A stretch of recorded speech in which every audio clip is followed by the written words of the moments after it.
अत्याचार जो हो रहा है उसका दायरा बहुत बड़ा है। अगर अत्याचार हो रहा है तो उसके खिलाफ लड़ना होगा, सड़क से लेकर सदन तक। निकला उस दिन से फिर इनके खिलाफ बोलना शुरू किया। संसद में भी बोल रहा हूँ, सड़क पे भी बोल रहा हूँ। साईं बाबा कौन थे? क्यों उनको 10 साल जेल में रखा गया, सड़ाया गया, उनको मारा गया? हिंदुस्तान है, इस देश के 144 करोड़ लोग। ये चंद नफरत फैलाने वाले नेता देश नहीं है। चर्चों पे हमला हुआ, कल मैंने पार्लियामेंट के अंदर बोला कि तुम चर्च के सामने जाके हनुमान चालीसा पढ़ते हो, मस्जिद के सामने जाके रामचरितमानस पढ़ते हो। अगर हनुमान चालीसा और रामचरितमानस पढ़ना है तो हनुमान जी के मंदिर में जाइए। देश में वो नौजवान भी है जो कहता है मेरा नाम मोहम्मद दीपक कुमार है। ऐसे लोग हैं। सिर्फ ये कहा जाए कि भाई मुसलमानों को बहुत टारगेट किया जा रहा है, उनके ऊपर बहुत अत्याचार हो रहा है, क्या बात यहां तक रुक जा रही है, यहां तक सीमित है? इसका दायरा बहुत बड़ा है। अत्याचार जो हो रहा है उसका दायरा बहुत बड़ा है। और दूसरी बात यह है कि करें क्या? अगर अत्याचार हो रहा है तो उसके खिलाफ लड़ना होगा। निराश होकर चुपचाप बार बार वही बातें कहने से कुछ नहीं। एक ही चीज है, अगर अत्याचार हो रहा है और हमको लग रहा है कि अत्याचार हो रहा है तो उसके खिलाफ लड़ना होगा, सड़क से लेकर सदन तक लड़ना होगा। FIR हो गया, मुकदमा हो गया, 50 मुकदमा मेरे ऊपर हुआ। मैं भी जानता हूं कोई भ्रष्टाचार मैंने नहीं किया, वो भी जानते हैं जो जांच कर रहे हैं कि इन्होंने कोई भ्रष्टाचार नहीं किया। उठा के जेल में डाल दिया 183 दिन।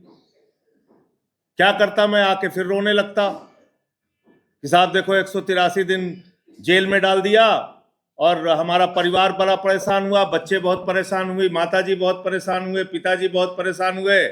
अब चलो चुपचाप घर बैठ जाओ, इनके आगे झुक जाओ। जिस दिन निकला उस दिन से फिर इनके खिलाफ बोलना शुरू किया। संसद में भी बोल रहा हूं, सड़क पे भी बोल रहा हूं। तो पहली बात तो यह है कि लड़ना पड़ेगा, ये मन बना लीजिए सब लोग, और मिल के लड़ना पड़ेगा। GN साईं बाबा कौन थे? क्यों उनको 10 साल जेल में रखा गया, सड़ाया गया, उनको मारा गया, मार दिया गया उस एक आदमी को? दिव्यांग होने के बावजूद, शरीर का हिस्सा काम नहीं करता उसके बावजूद उस व्यक्ति को जेल में सड़ाया गया और कोई कानून मदद नहीं कर पाया। बेल मिलने के बावजूद उनको जेल में रखा गया और निकलने के बाद उनकी मौत हो गई।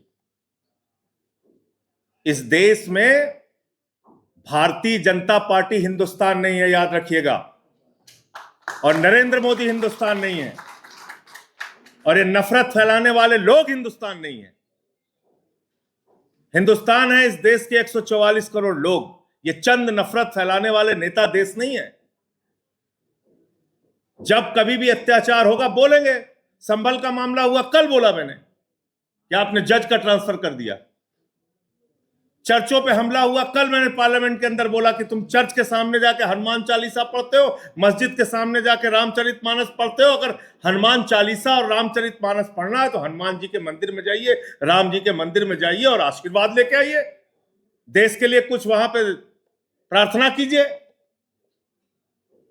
लेकिन ये देश, अगर हम लोग ये मान लेंगे कि देश के अंदर चंद गुंडागर्दी करने वाले लोग देश हैं, तो वो देश नहीं है।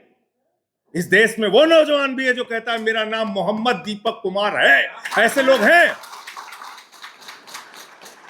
ये बात हमें समझनी पड़ेगी, और इस बात को अगर हम नहीं समझेंगे तो हम गलत दिशा में आगे बढ़ेंगे।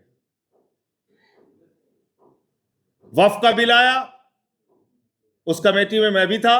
जितने भी कमेटी में सामने लोग आए होंगे, माइनॉरिटीज ग्रुप, जितने भी हमारे लोग आए होंगे वक्फ से जुड़े हुए कमेटियों के, मुझे अपने आप बताने की जरूरत नहीं कैसे उस लड़ाई को लड़ा। अदीब साहब भी आए थे, पूछिए इनसे कैसी लड़ाई लड़ा। पार्लियामेंट में वोट होना हुआ उस समय कैसी लड़ाई लड़े हम लोग।